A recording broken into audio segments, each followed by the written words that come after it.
As festas de fim de ano não é um momento feliz para todo mundo. Para quem perdeu alguém, as festas deixam de ter aquele brilho, aquela alegria, aquela magia que é vendida para todo mundo no Natal e muitas vezes passa a ser um fardo ou acaba se tornando indiferente. É só mais um dia. Mas no fundo, a gente sabe que talvez isso seja uma defesa, uma tentativa para não lidar tão de frente assim com a dor e lidar também com esse buraco que fica. O luto deixa sim um buraco, e um buraco gigante, principalmente nessas datas. Para você que perdeu há alguns dias, meses, anos, perdeu alguém, perdeu um bebê, perdeu um pet, perdeu algo importante para você, bom, esse episódio é para você. Não importa quanto tempo tenha sido, aconteceu. E o buraco fica para sempre. A gente tem a impressão que ele fica menor, mas a gente é que fica maior ao redor dele. Mas ele sempre continua ali, nos lembrando de que a ausência existe e que essa pessoa ou essa coisa poderia estar aqui entre nós, mas não está mais. Na prática, é muito diferente da teoria romântica que vendem na internet. Vamos falar sobre isso hoje?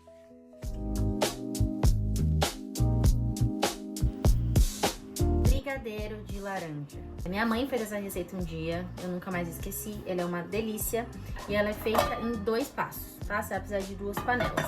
Primeiro a gente vai misturar em uma panela leite condensado, 1 colher de sopa de manteiga e o suco da laranja. Muito simples, tá bom? Bora lá.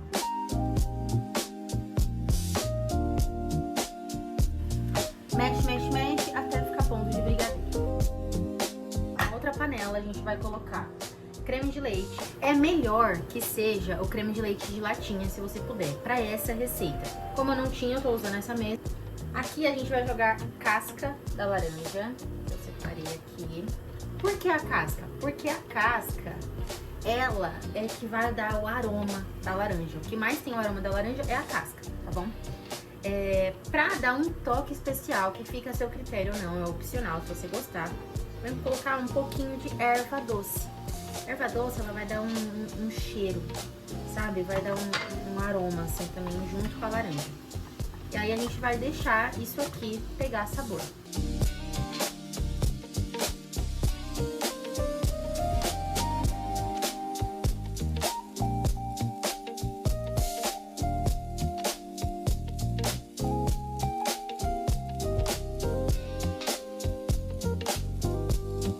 A ideia desse brigadeiro é ficar mais aerado mesmo, por conta da acidez da laranja.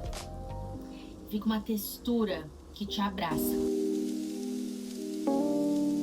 Eu sou Amanda Azevedo, psicóloga, falo sobre luto. E esse vídeo é específico sobre esse assunto. Se você está passando por isso, fica aqui que a gente vai refletir juntos sobre essa dor que é pouco falada, mas vivida por tanta gente, inclusive por você. Mesmo que você não tenha perdido alguém, certamente você já viveu a dor do luto, em alguma esfera da sua vida, em algum nível também da sua vida. Luto é a reação a uma perda significativa que nós tivemos, com algo que antes nós tínhamos um vínculo, e agora continuamos tendo um vínculo, mas diferente do que era antes. O luto não fica mais forte nessas datas, ele fica mais visível. É por isso que talvez a gente tenha a sensação de que a gente está um pouco mais sensível, de que a gente já está um pouco mais triste, não tão animado. E o problema não são as festas em si, mas o contraste que elas criam, principalmente no Instagram, que acaba sendo, às vezes, uma vitrine daquilo que a gente não tem mais. Seja alguém, seja um familiar, seja uma família. Fora que existe uma expectativa social para esse momento. Você precisa estar bem, você precisa estar com a sua família, presentes, presentes, alegria, gratidão. Quando tudo que a gente mais quer é só reclamar mesmo e falar daquilo que dói e daquilo que falta. Essa expectativa social para as festas de final de ano, elas são muito diferentes da experiência real do luto. E se você tem vivido isso, você sabe muito bem o que eu estou falando. Talvez eu esteja transformando em palavras aquilo que você já tem sentido por aí. Eu levantei aqui alguns mitos dessa data e algumas dicas para você também passar por esses dias de uma forma menos difícil. Eu não sei se você vai se reunir com a sua família, mas temos aí datas importantes, principalmente para você que tem vivido as primeiras vezes. As primeiras vezes, elas são muito duras com a gente. O primeiro aniversário de morte, ou o primeiro aniversário da pessoa que se foi e hoje não tá mais, o primeiro Natal sem a pessoa, o primeiro dia dos pais, o primeiro dia das mães, né? Às vezes você perdeu um bebê e você nem chegou a ver esse bebê, mas ele existiu. E no dia das mães você poderia pensar, poxa, se ele tivesse aqui. E esse pensamento todo enlutado tem. Se essa pessoa estivesse aqui, como que seria? O que a gente faria? Como eu estaria? Ou o que eu teria feito de diferente se eu soubesse que seria a última vez? O primeiro mito que eu queria muito falar sobre, que é algo que nas festas familiares acontece muito. E eu recebo muito essa pergunta, Amanda, falar ou não falar? Eis a questão. Fingir que não existiu, seguir em frente como se nada tivesse acontecido, ou deixar com que as emoções nos tomem e a gente pese o clima numa noite tão importante como o Natal. Eu sempre falo que o luto não falado dói mais. A gente acredita, por algum motivo, que falar da dor vai fazer com que doa mais. Mas na prática, o que dói mesmo é fingir que ela não existe. A fantasia de que se eu falar, vai piorar. É uma mentira. Talvez o seu piorar significa só sentir saudade. O que é piorar para você? Ah, Amanda, mas o que vai adiantar se eu falar? Partindo do pressuposto de resolver coisas, talvez seja melhor não falar. Porque o luto não é uma coisa para ser resolvida, é uma coisa para ser vivida, é uma experiência a ser sentida. E a gente tem muito essa tendência, principalmente a geração atual nossa, assim, das coisas muito rápidas, né? Um fast food, ou um celular quebra, a gente compra outro, o carro quebra, a gente troca peça. Então, a gente está o tempo todo acostumado com o pensamento de trocar, resolver. Teve um problema? Resolve. O que a gente pode fazer? O que eu posso fazer para solucionar isso? E essa é uma das maiores dores dos enlutados, porque o luto, ele não tem uma receita para a gente seguir e viver ele de forma melhor. Tem a sua maneira. Não tem certo e errado, não tem tempo certo para terminar e não vai terminar. Partindo da ideia de que o luto não é algo a ser resolvido, acho que a gente poderia mudar essa pergunta.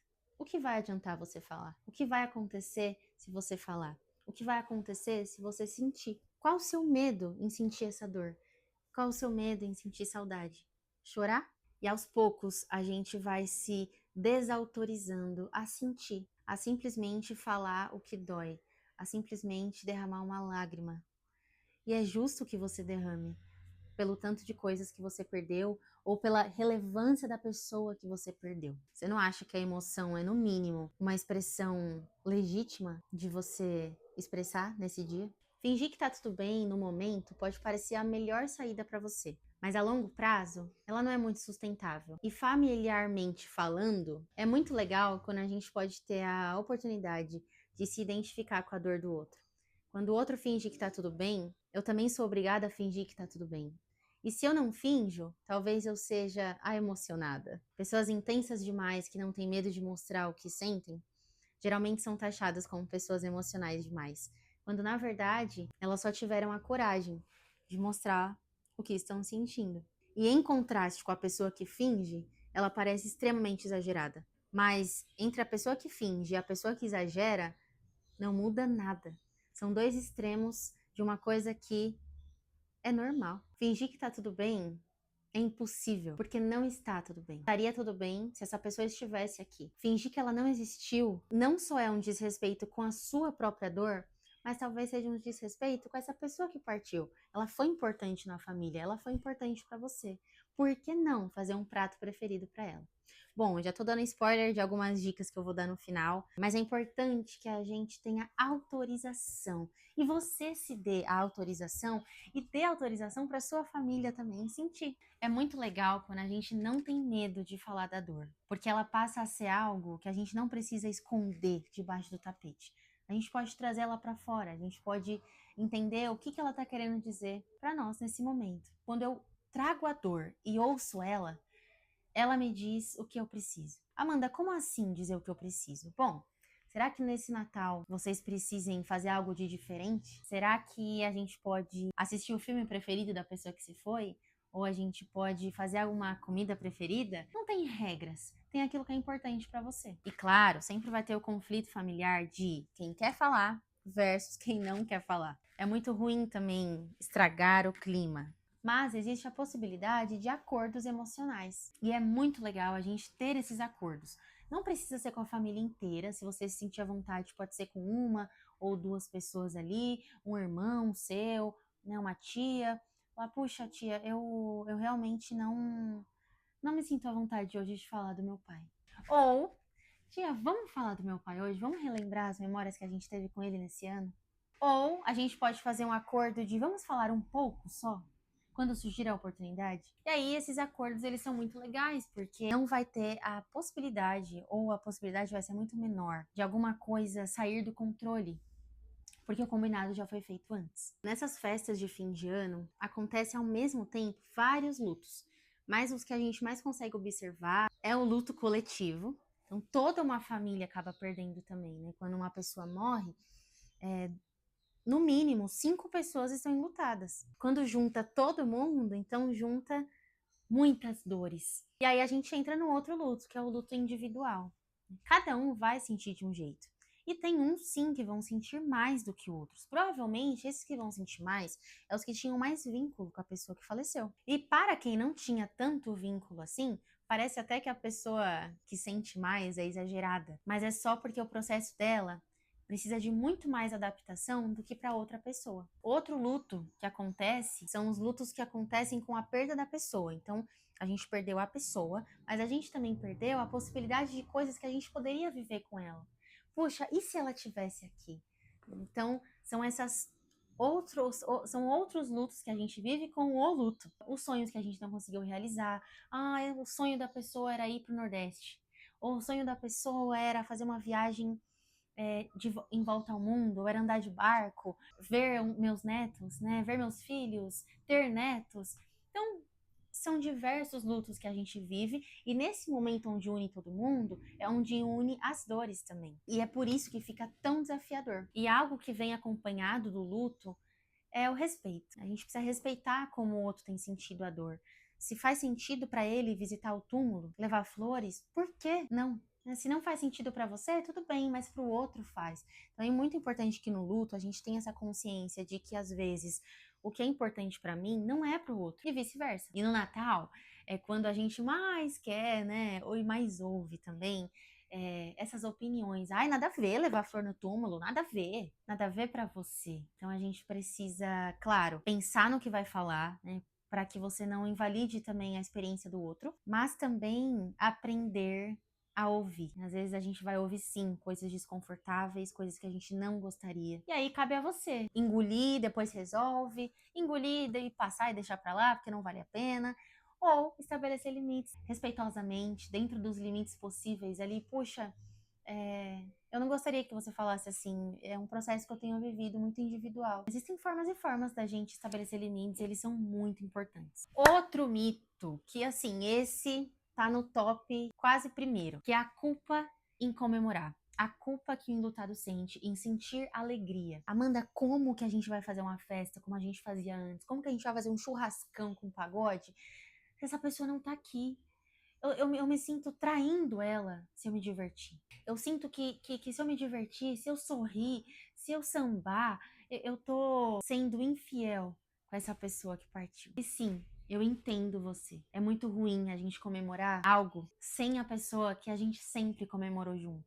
É estranho, é difícil, é desconfortável. A gente chama isso de lealdade invisível ao vínculo. É uma lealdade que não dá pra ver mais, mas ela existe dentro de você. E sim, eu não acho que a gente deva apagar a tristeza, porque a tristeza existe, a falta existe, a saudade existe. Mas a tristeza também pode existir junto com a alegria. A gente tem uma mania cultural muito feia de achar que ou eu tô triste ou eu tô feliz. A gente já vê isso muito nos filmes, nos filmes infantis tem muito disso, nas séries, nos livros, que se eu tô triste, eu falo baixo, eu tô com a cabeça, nossa, eu nem me arrumo, sabe? Tô aqui. Mas eu tô feliz, eu tô super feliz, e eu uso colorido, e eu vou ouvir música alta. Isso é uma mentira. Eu posso estar muito triste e ainda assim ir pra um sambão e sambar até em homenagem a essa pessoa que foi. Até honrando a alegria que ela me deu em vida. Até honrando o nosso estilo alegre, que a gente era muito parecido. Então são formas da gente enxergar, perspectivas da gente enxergar. Sim, eu posso estar 100% triste, mas nem por isso que eu preciso cumprir o que socialmente esperam de mim. A tristeza, né? Tem até o divertidamente, a tristeza é aquela pessoa que se arrasta e ela fala devagar e baixinho. Eu amo esse filme porque ele retrata muito bem as emoções, mas na prática, né? Desde o começo eu falando isso, gente. Na prática, o negócio é diferente. Na prática, ninguém vai ficar se arrastando por aí todos os dias. A gente vai precisar trabalhar, levantar, viver, fazer comida, fazer mercado, a gente vai precisar levantar, a gente vai precisar viver, a gente vai precisar se comunicar com o outro. E sim, eu posso estar muito triste, como eu também posso estar muito grata a essa data, como eu posso estar muito grata a estar viva, né? Tem essa culpa também que o indultado sente em estar vivo, né? Puxa, a pessoa que eu mais amava morreu e eu tô viva. Poderia ser eu. Eu queria ter partido no lugar dessa pessoa. E aí a gente o quê? Se pune. Chibatadas e chibatadas em nós mesmos porque não foi a gente que morreu. E aí acontecem duas mortes, da pessoa que se foi e a sua, decretada por você mesmo. Bom, entendemos então que a tristeza e a alegria elas coexistem, elas podem existir juntas, como a raiva também, todas as emoções elas podem coexistir. Talvez em algum momento uma pareça, né, seja um pouco mais evidente que a outra, mas todas podem existir juntas. E a boa notícia é que o amor, ele não termina com a morte. O vínculo que você tinha com a pessoa que faleceu, ele continua vivo, muito vivo, diferente, mas vivo. Existem formas da gente relacionar com a pessoa que morreu, e não é falando com ela ou vendo ela, né? A gente arremete a algo espiritual quando a gente fala isso. Mas o vínculo, ele vai muito além disso. O vínculo está em nós. O vínculo não morre. Isso é muito legal. O tempo pode fazer com que as pessoas morram, ou coisas morram, ou o celular, né? O celular quebra, coisas acabam, nada para sempre, mas vínculo é para sempre. E se o vínculo que você construiu é tão forte quanto o luto que você tem sentido, quer dizer que o vínculo era gigantesco. E o amor era mais forte ainda. E pegando esse gancho e entrando em outro mito, com festas de fim de ano, existem as coisas das tradições, né? Existem famílias que são muito tradicionais no sentido de terem tradições muito bem estabelecidas. Olha, tem que ser assim, tem que ser assim. A gente só come meia-noite, ou a gente só usa todo mundo vermelho, ou a gente, sabe, essas são as mesmas comidas. E sim, existem famílias que são muito, né, gostam dessa liturgia, dessa tradição, dessa coisa.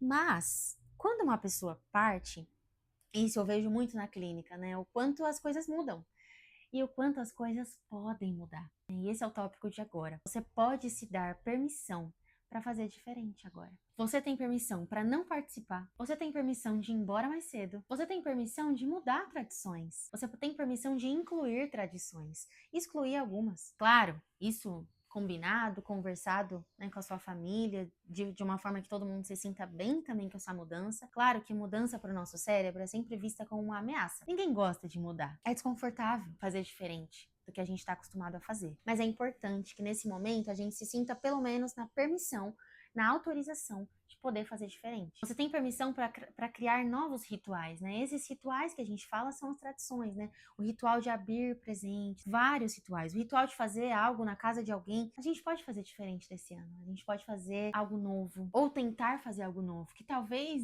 a gente vê que não dê certo e não repita no que vem.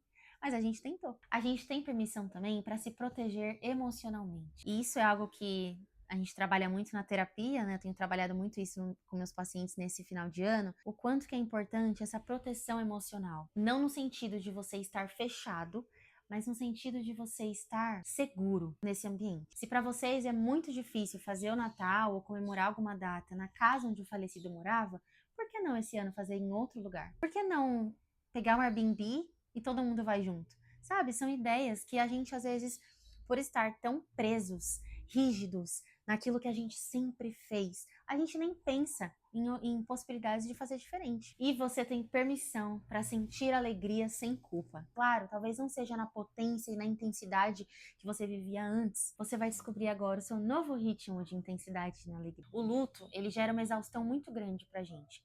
O luto, ele não é só emocional. Muitas vezes, quando a gente fala sobre o luto, a gente acha que é só um processo emocional. Não! É um processo físico, é um processo neurológico, é um processo biológico, é um processo espiritual. Gente, tudo. O luto vai mexer com toda a nossa vida. O luto muda a nossa identidade. A gente passa a ser um enlutado, que por muitas pessoas é visto de uma forma muito negativa, mas é uma realidade. Você sempre vai ser enlutado pela pessoa que você perdeu. O luto não tem hora para acabar e talvez ele nunca acabe. Ele é um processo que a gente aprende a viver com ele. E não tem jeito certo, como também não tem jeito certo de passar Natal e Ano Novo. O luto, ele é um processo adaptativo, então a gente precisa se adaptar com ele ao longo do tempo. E é muito natural que a gente viva no luto, né? Um luto saudável, a gente vai viver essa aproximação e esse afastamento da dor. E é muito natural. Isso se chama modelo dual do luto. Uma hora a gente está mais voltado para a dor, uma hora a gente está mais voltado para a restauração, vamos viver. Outra hora eu relembro memórias e vejo áudios no WhatsApp. Outra hora eu vou trabalhar e sonho com novos sonhos e realizo eles.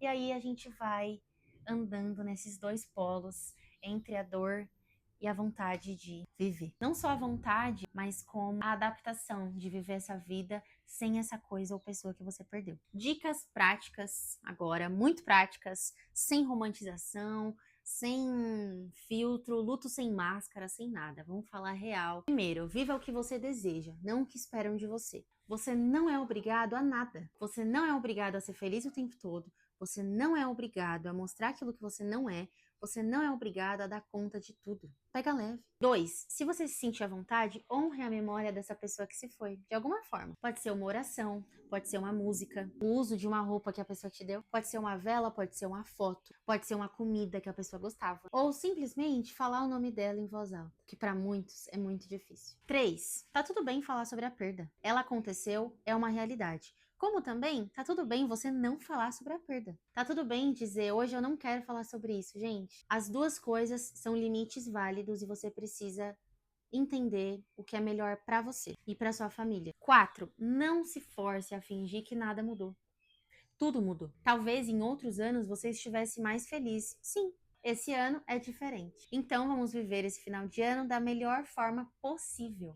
Não a forma idealizada que a gente cria na cabeça, ou a forma idealizada que a gente assiste nos filmes de Natal, ou na forma idealizada que vendem pra gente, ou até nas fotos e vídeos no Instagram desse dia, né? Que, inclusive eu amo o Instagram nessa data. Eu acho a coisa mais linda as pessoas se reunirem. Mas muitas vezes, talvez isso me faça muito mal nesse dia. Então, tá tudo bem você não ter acesso a essas formas ideais, idealizadas de uma família perfeita que não existe, né? Nós sabemos que por trás de fotos existem conflitos, existem dificuldades, é família, né, gente? 5, que eu já falei, mas eu vou reforçar agora nas dicas, permita sentir alegria sem culpa. É possível viver bons momentos, mesmo desejando que a pessoa estivesse ali. E ainda assim, às vezes, viver por ela naquele momento. 6, se você precisar, busca ajuda. Ou se você vê que algum familiar está precisando, busque ajuda. Isso não é ser fraco, isso não é falta de fé, isso não é doença. Longe disso. Ah, Amanda, como eu sei quando a pessoa precisa de ajuda ou quando eu preciso de ajuda? Quando tem um isolamento muito grande da pessoa, então a pessoa não quer ver ninguém, tá? Quer viver esse momento sozinha, não conta com ninguém, tá muito difícil, isolamento em excesso. É bom a gente ver pelo menos o que está acontecendo, né? Quando a pessoa não consegue seguir com a vida por muito tempo. Isso é um sinal muito perigoso também. Quer dizer que a pessoa está parada. Lembra que a gente falou daquele modelo dual do luto? Quer dizer que a pessoa está parada em um daqueles polos, que é o polo da dor. Não é bom. Mas parar no outro polo também não é bom, que é só seguir a vida. A pessoa que só segue a vida, finge que a perda nunca aconteceu, perdeu a mãe, que era super próximo, nem sente, trabalha 24 horas por dia, nunca falou da perda, nunca fez um post na internet. Também não significa nada, mas é só sinais pra gente, né, ver que a pessoa realmente não tá tendo contato com essa dor. É tão perigoso quanto a pessoa que tá afundada na dor.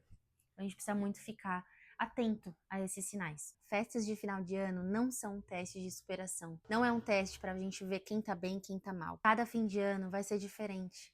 Tá tudo bem se esse for diferente do que você viveu até hoje. O que importa no fim não é dar conta, é só não se abandonar, se ouvir sua dor. E por fim, luto nunca vai ser um problema a ser resolvido.